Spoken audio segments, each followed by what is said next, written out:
یا داد حاصل کرنا ہی مشاعرے کا مقصد رہ جائے تو ظاہر ہے کہ اس کے لیے بہت زیادہ محنت کرنے کی ضرورت نہیں ہوتی ہے، بہت سطحی طور پر آپ یہ سب کام کر سکتے ہیں۔ لیکن وہ شعر کے جو زندہ رہے، جو آپ کو اکیلے میں بھی جھنجھوڑے مجمع کے ساتھ ساتھ، اس کے لیے بہت ہی گہرے خیال کی ضرورت ہوتی ہے۔ لیکن ان کی شاعری جو عام فہم تھی، جو مشاعروں میں بہت توجہ سے سنی جاتی تھی اور وہ ظاہر ہے کہ لوگوں کو اپنے قریب محسوس ہوتی تھی، اس کی وجہ یہ تھی کہ اس میں سادگی تو تھی، لیکن انہوں نے کبھی خیال کے ساتھ سمجھوتا نہیں کیا کہ اگر سادہ زبان میں یا سادہ الفاظ میں انہوں نے کوئی شعر پیش کیا ہے یا کوئی مفہوم باندھا ہے، لیکن وہ خیال بڑا گہرا تھا، وہ فکر بہت وسعت لیے ہوئی تھی، صرف انداز بیان ان کا سادہ تھا۔ تو یہی وجہ ہے کہ ان کی شاعری نہ صرف مشاعروں کے اسٹیج پر، بلکہ جب وہ کاغذ پر آتی تھی یا کوئی انسان اس کو اکیلے میں محسوس کرتا تھا کوئی بھی شعر، تو اس کا ایک الگ لطف ہوتا تھا۔ اور یہی وجہ تھی کہ جو انہیں مشاعرے میں اور ادب میں ایک توازن برقرار رکھنے میں کافی مدد دیتی ہے۔ مصرے آسان تھے لیکن اس کا پیغام بہت دور تک جانے والا تھا، اور بظاہر آسان لگنے والی لفظ اگر اس کے پیچھے چھپے پیغام کی وسعت کا آپ اندازہ کریں تو ظاہر ہے کہ وہی شعر بڑا ہوتا ہے جس کی وسعت جو ہے بہت دور تک جاتی ہے، جس کا پیغام دور تک جاتا ہے۔ تو ایک طرح سے مشاعرہ اور کتاب یہ انہوں نے صرف اپنی سادگی سے اور خیال کی گہرائی سے ایک توازن انہوں نے قائم کیا۔ بجا فرمایا آپ نے۔ شاداب صاحب، ہم خاص طور پر چاہیں گے کہ آپ کرشن بہاری نور کی زندگی یا ادبی سفر سے کوئی ایسا واقعہ یا تجربہ بیان کریں جو عام طور پر قارئین یا ناظرین کے علم میں نہیں ہے اور جو ان کی شخصیت کو ایک نیا زاویہ دے۔ یہ بڑے مست قسم کے آدمی تھے کرشن بہاری نور، اپنی دنیا میں گم رہنے والے۔ اور اگر ہم ان کا جو بیک گراؤنڈ ہے ادبی اس پر نظر ڈالیں تو جو لکھنؤ کا ایک عمومی ادبی ماحول تھا جس کی دھوم پورے زمانے میں تھی، اور لکھنؤ جس تہذیب کے لیے اور جس شعری روایت کے لیے جانا جاتا ہے اس میں انہوں نے آنکھیں کھولی اور اسی میں انہوں نے پرورش بھی پائی۔ ان کا جو خانوادہ تھا، خاص طور سے جو ننیال کا ان کا ایک سلسلہ ہے وہ بڑا ادبی تھا۔ یعنی ان کے جو ماموں تھے گوکرن لکھنوی صاحب، گوکرن پرشاد کرن لکھنوی، وہ شعری شغف رکھتے تھے۔ اسی طرح جو ان کی خالہ تھی وہ خود بہت اچھی شاعر تھی۔ تو جس ننیال میں انہوں نے پرورش پائی، جس ننیال میں انہوں نے اپنی زندگی کا بیشتر حصہ گزارا، وہ چاروں طرف سے ادبی قسم کا ماحول تھا۔ دوسری بات میں یہاں یہ بھی عرض کروں گا کہ جیسے پہلے وہ بیدار لکھنوی صاحب سے اصلاح لیا کرتے تھے، بعد میں فضل نقوی ایک ایسا نام تھا لکھنؤ میں اس وقت جو استادی شاگردی کی روایت کا ایک بڑا ہی روشن ستارہ تھا۔ ان کی شاگردی آپ نے اختیار کی اور کافی ذکر بھی کیا انہوں نے اپنی کتابوں میں کرشن بہاری نور صاحب نے کہ اساتذہ کی کیا خوبیاں ہو سکتی ہیں، اپنے شاگردوں سے وہ کس طرح سے پیش آتے ہیں، کس طرح سے اپنی شفقتوں کا اظہار کرتے ہیں، وہ تمام چیزیں تھیں۔ تو فضل نقوی جیسے بڑے شاعر کا اور قادر الکلام شاعر کا، جو نہ صرف غزلوں کے حوالے سے بلکہ وہ قصیدہ بھی کہتے تھے، مرثیہ بھی کہتے تھے، سلام بھی کہتے تھے، اور صحافی تھے، یعنی نظارہ کے آپ ایڈیٹر تھے، اور نظارہ بڑا مشہور ہفت روزہ تھا اس زمانے کا۔ تو ایک ایسی ورسٹائل شخصیت سے انہوں نے یہ فن حاصل کیا۔ ان کی زندگی کے بہت سے واقعات ہیں، بہت سے تو لکھے ہوئے ہیں، لیکن جہاں تک اوتھینٹسٹی کا سوال ہے، ایک واقعہ مجھے سنایا تھا، ان کے بہت سے اچھے شاگرد آج بھی موجود ہیں، جیسے ہمارے ایک دوست ہیں کرشن کمار ناز، ڈاکٹر کرشن کمار ناز، جو مراد آباد میں رہتے ہیں، اور انہوں نے کرشن بہاری نور کی غزلوں پر پی ایچ ڈی کی ڈگری حاصل کی ہے۔ تو ایک مرتبہ بتا رہے تھے کہ کرشن بہاری نور لکھنؤ کے بازار میں اپنے کسی دوست کے ہمراہ نکلے ہوئے تھے، انہیں کوئی کپڑا خریدنا تھا جو انہیں پسند آیا، انہوں نے کہا کہ بھائی اس کے کیا دام ہوں گے، تو وہ دکاندار نے جو دام بتائے انہوں نے فوراً ادا کر دیے اور وہ کپڑا لے کر واپس آ گئے۔ راستے میں ان کے دوست نے کہا جو ان کے ساتھ گئے تھے کہ نور صاحب آپ بھی کمال کرتے ہیں، یہ کپڑا میں آپ کو اتنے کم ریٹ پر دلوا سکتا تھا، اور شاید آپ بارگیننگ کرتے ہیں، کوئی مول بھاؤ کرتے تو شاید یہ کب وہ خود آپ کو بھی وہ پیسے کم کر سکتا تھا۔ تو نور صاحب نے بڑا پیارا جواب دیا، انہوں نے کہا کہ دیکھیے جو چیز پسند آ جائے، جو چیز دل کو بھا جائے، اس کا مول بھاؤ نہیں کیا جاتا ہے۔ تو یہ اس طرح کے واقعات ان کی زندگی کے بہت سے ایسے پہلوؤں کو نمایاں کرتے ہیں، جس میں فلسفی بھی ہے، اور جس میں ایک طرح سے ایک پسندیدگی یا پسند کی چیز کی کیا اہمیت ہو سکتی ہے، یہ بھی ہے، اس کا وقار کیا ہو سکتا ہے۔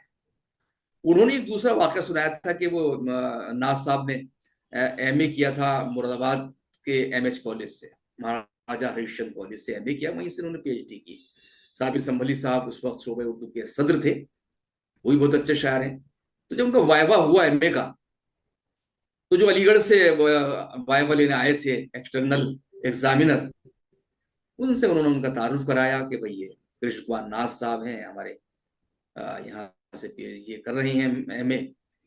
تو جب وہ وائوا چل رہا تھا یا شروع ہونے والا تھا، تو انہوں نے کہا کہ کچھ شعر سنائیے اپنی پسند کے۔ تو انہوں نے کہا کہ میں خود اپنے شعر سنا دوں، ناز صاحب شاعر بھی ہیں، نور صاحب کے شاگرد ہیں۔ تو انہوں نے کہا کہ میں اپنے شعر سنا دوں، تو انہوں نے کہا بالکل سنا دیجئے۔ تو انہوں نے شعر سنائے اپنے، وہ شعر بہت پسند آئے ان کو، ایگزامینر صاحب کو۔ تو انہوں نے باتوں باتوں میں پوچھا کہ آپ کے اشعار تو بہت اچھے ہیں، آپ کس سے رجوع کرتے ہیں، کس سے اصلاح لیتے ہیں؟ تو انہوں نے کہا کہ میں کرشن بہاری نور صاحب کا شاگرد ہوں۔ نور صاحب کا نام سننا تھا کہ وہ ایگزامینر جو بہت بڑے ناقد تھے، پروفیسر تھے، وہ کھڑے ہو گئے اور کہنے لگے کہ آپ نے اتنا محترم نام لے لیا ہے، اور واقعی یہ آپ کی کامیابی کی ضمانت ہے کہ آپ ایک بڑے اور ایک اچھے نہ صرف استاد بلکہ ایک اچھے انسان سے آپ منسلک ہیں۔ تو ان واقعات سے ان کی جو ایک طرح سے جو ان کا کردار تھا، جو ان کی سوچ کا معیار تھا، اس کا اندازہ ہوتا ہے، ان کی شخصیت کتنی محترم تھی، اس بات کا ہی پتہ لگتا ہے۔ جی واقعی آپ نے نور صاحب کی زندگی پر جو روشنی ڈالی وہ قابل تحسین ہے۔ اگلا سوال یہ کہ نور کے اشعار میں طنز بھی ہے، درد بھی، اور کہیں کہیں ہلکی سی مسکراہٹ بھی۔ یہ امتزاج ان کی شاعری کو کس طرح دیر پا بناتا ہے؟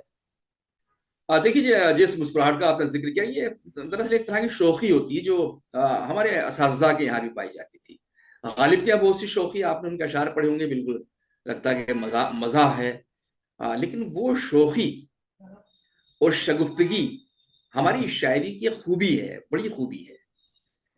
لیکن اس میں کمال یہ ہے کہ دیکھیے جس طرح طنز و مزاح کے شعرا کو خیال رکھنا ہوتا ہے کہ اگر وہ بہت زیادہ بے تکلف ہو جاتے ہیں تو کلام جو ہے پھکڑ پن تک پہنچ جاتا ہے، اور اگر بہت زیادہ تکلف سے کام لیتے ہیں تو کلام جو ہے وہ بورنگ ہو جاتا ہے۔ یہ تو بات ہوئی طنز و مزاح کے شعرا کی، لیکن جب غزل میں آپ کوئی حصہ مزاح کا استعمال کریں گے، غزل میں کسی شگفتگی کا آپ عنصر لائیں گے یا ایک شوخی پیدا کریں گے، تو وہاں مزید خیال رکھنا پڑے گا۔ تو یہ شوخی جو مسکراہٹ تک ہم کو لے جاتی ہے کہ ہمارے لبوں پر ایک مسکراہٹ پھیل جاتی ہے کچھ اشعار سن کر، تو یہ دراصل ایک شعوری یا لاشعوری کوشش تو ہے ہی، لیکن یہ غزل کا بڑا خوبصورت حصہ ہے۔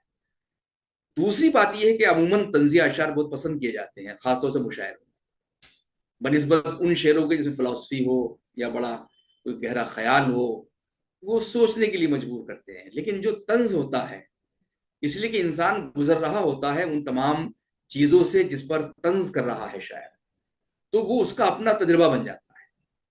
لیکن طنز جو ہے وہ کاٹ دار تو ہونا چاہیے، تلخ نہیں ہونا چاہیے۔ اگر طنز تلخ ہو جائے گا تو پھر وہی ایک اس میں نگیٹیوٹی پیدا ہو جائے گی۔ تو جب طنز جو ہے کسی شاعری میں، اور خاص طور سے غزل کے شعروں میں کاٹدار تو ہوتا ہے، لیکن بڑا ایسا ہوتا ہے کہ اس میں ایک گہرائی ہوتی ہے، اس میں ایک خاموشی ہوتی ہے، اس میں کوئی چیخ نہیں ہوتی ہے۔ تو وہ طنز جو ہے پھر وہی مسکراہٹ سے کہیں نہ کہیں ہم آہنگ ہو جاتا ہے۔ جس چیز کی طرف آپ نے اشارہ کیا کہ ان کے یہاں طنز، درد اور ہلکی سی مسکراہٹ کا تو جو امتزاج ہے وہ کس طرح سے ان کے تجربے کو دائمی سطح تک لے جاتا ہے۔ تو یہی وہ تجربہ ہے کہ جہاں شوخی ہو، شگفتگی ہو، کسی تلخ مضمون کو آپ بہت مٹھاس کے ساتھ پیش کر دیں کہ وہ بار بھی نہ بنے، اور اس میں کچھ لوگ تھوڑی بہت دیر کے لیے ہلکی سی مسکراہٹ، شگفتگی ان کے لبوں پر پھیل جائے، تو یہی دراصل ایک ایسا تجربہ ہے جو کسی شہر کو دائمی سطح تک لے جاتا ہے۔ وہ مرحلہ جس کا ناظرین کو انتظار رہتا ہے، شاداب صاحب ہم چاہیں گے کہ آپ کرشن بہاری نور کے چند منتخب اشعار اپنی آواز میں پیش کریں اور یہ بھی بتائیں کہ سادہ زبان کس طرح گہرا اثر پیدا کرتی ہے۔ دیکھیے سادگی تو ہمیشہ جو ہے بڑی ظالم رہتی ہے، سادگی میں بھی قیامت کی ادا ہوتی ہے۔ اگر سادگی سے کوئی شخص، کوئی شاعر اپنی بات کہنے میں کامیاب ہو گیا ہو تو سادگی سے بڑا تو کوئی حسن ہے نہیں شاعری کا۔ پہلے میں چند وہ شعر ان کے سناتا ہوں جو بہت مشہور ہوئے، جن کی وجہ سے نور صاحب پہچانے جاتے ہیں اور بہت ان کو حوالہ کیا جاتا ہے، مثلا مشاعروں کی نظامت کے دوران یا کسی شعر کی جو کیفیت ہوتی ہے خاص، اس کو بیان کرنے کے لیے۔ کیا مزے کا شعر کہا ہے، میں تو غزل سنا کے اکیلا کھڑا رہا، میں تو غزل سنا کے اکیلا کھڑا رہا، سب اپنے اپنے چاہنے والوں میں کھو گئے، سب اپنے اپنے چاہنے والوں میں کھو گئے۔ کیا عجیب و غریب شعر ہے کہ جب کوئی شعر سنتا ہے تو آدمی اپنے تجربے میں گم ہو جاتا ہے اور شاعر کرب محسوس کر رہا ہے کہ میں تو اکیلا پڑ گیا لیکن سب لوگوں کو اپنا تجربہ محسوس ہوا، سب اپنے اپنے چاہنے والوں میں کھو گئے۔ ایک شعر اور بہت اچھا ان کا، میں جس کے ہاتھوں میں ایک پھول دے کے آیا تھا، میں جس کے ہاتھوں میں ایک پھول دے کے آیا تھا، اسی کے ہاتھ کا پتھر میری تلاش میں ہے، اسی کے ہاتھ کا پتھر میری تلاش میں ہے۔ یہ زمانے کا ایک بہت بڑا سچ بھی ہے جو اس شعر میں انہوں نے بیان کیا ہے۔ اور یہ جو ان کی غزل ہے، میں ایک غزل ہی سنا دیتا ہوں، اس میں کئی اشعار بہت کام کے ہیں جو ان کی بہت مشہور ہوئی تھی غزل۔ یہ ہے کہ زندگی سے بڑی سزا ہی نہیں، زندگی سے بڑی سزا ہی نہیں، اور کیا جرم ہے پتا ہی نہیں، اور کیا جرم ہے پتا ہی نہیں، سچ گھٹے یا بڑھے تو سچ نہ رہے۔ ابھی میں نے اس کا ذکر بھی کیا تھا شعر کا، سچ بڑھے یا گھٹے تو سچ نہ رہے، جھوٹ کی کوئی انتہا ہی نہیں، بہت جھوٹ شاندار۔ کی کوئی انتہا ہی نہیں۔ یہ جھوٹ اور سچ کی کتنی بہترین پریبھاشا انہوں نے پیش کی ہے۔ جھوٹ کی کوئی انتہا ہی نہیں، اتنے حصوں میں بٹ گیا ہوں میں، اتنے حصوں میں بٹ گیا ہوں میں، میرے حصے میں کچھ بچا ہی نہیں، میرے حصے میں کچھ بچا ہی نہیں، زندگی موت تیری منزل ہے، زندگی موت تیری منزل ہے، دوسرا کوئی راستہ ہی نہیں، دوسرا کوئی راستہ ہی نہیں۔ یہ زندگی کا فلسفہ ہے، موت کا فلسفہ بھی ہے، اس کو بیان کیا گیا ہے۔ جس کے کارن فساد ہوتے ہیں، جس کے کارن فساد ہوتے ہیں، اس کا کوئی عطا پتہ ہی نہیں۔ وہ کون سی طاقتیں ہیں جو سازشیں کرتی ہیں، جو پس پردہ کام کرتی ہیں، ان کی جانب اشارہ ہے۔ جس کے کارن فساد ہوتے ہیں اس کا کوئی عطا پتہ ہی نہیں، اپنی رچناؤں میں وہ زندہ ہے، اپنی رچناؤں میں وہ زندہ ہے، نور سنسار سے گیا ہی نہیں۔ یہ نور صاحب کے حوالے سے پیش بھی کیا جا سکتا ہے کہ نور صاحب نہیں رہے لیکن ان کی شاعری ہمیشہ زندہ رہے گی۔ ایک غزل کے چند شعر اور سن لیں، یہ بھی بہت مشہور ان کی غزل ہے اور بہت پڑھتے تھے، وہ بڑا لہک لہک کے پڑھتے تھے، بہت والیانہ انداز میں، جھوم جھوم کر۔ ان کو صرف پڑھنا کس طرح پڑھتے تھے یہ دیکھنے کے لیے لوگ مشاعروں میں جاتے تھے۔ وہ لب کے جیسے ساغر و صہبا دکھائی دے، وہ لب کے جیسے ساغر و صہبا دکھائی دے، جنبش جو ہو تو جام چھلکتا دکھائی دے، جنبش جو ہو تو جام چھلکتا دکھائی دے، دریا میں یوں تو ہوتے ہیں قطرے ہی قطرے سب، دریا میں یوں تو ہوتے ہیں قطرے ہی قطرے سب، قطرہ وہی ہے جس میں کہ دریا دکھائی دے، قطرہ وہی ہے جس میں کہ دریا دکھائی دے۔ کیا عجیب و غریب شعر ہے۔ کیوں آئینہ کہیں اسے پتھر نہ کیوں کہیں، کیوں آئینہ کہیں اسے پتھر نہ کیوں کہے، جس آئینے میں عکس نہ اس کا دکھائی دے، جس آئینے میں عکس نہ اس کا دکھائی دے۔ یہ عرفان ہے، یہ صرف عشق مجازی نہیں ہے، عشق حقیقی تک یہ شعر ہم کو لے جاتا ہے۔ کیوں آئینہ کہیں اسے پتھر نہ کیوں کہیں، جس آئینے میں عکس نہ اس کا دکھائی دے۔ یہ بہت خوبصورت شعر ہے۔ اس تشنہ لب کی نیند نہ ٹوٹے دعا کرو، اس تشنہ لب کی نیند نہ ٹوٹے دعا کرو،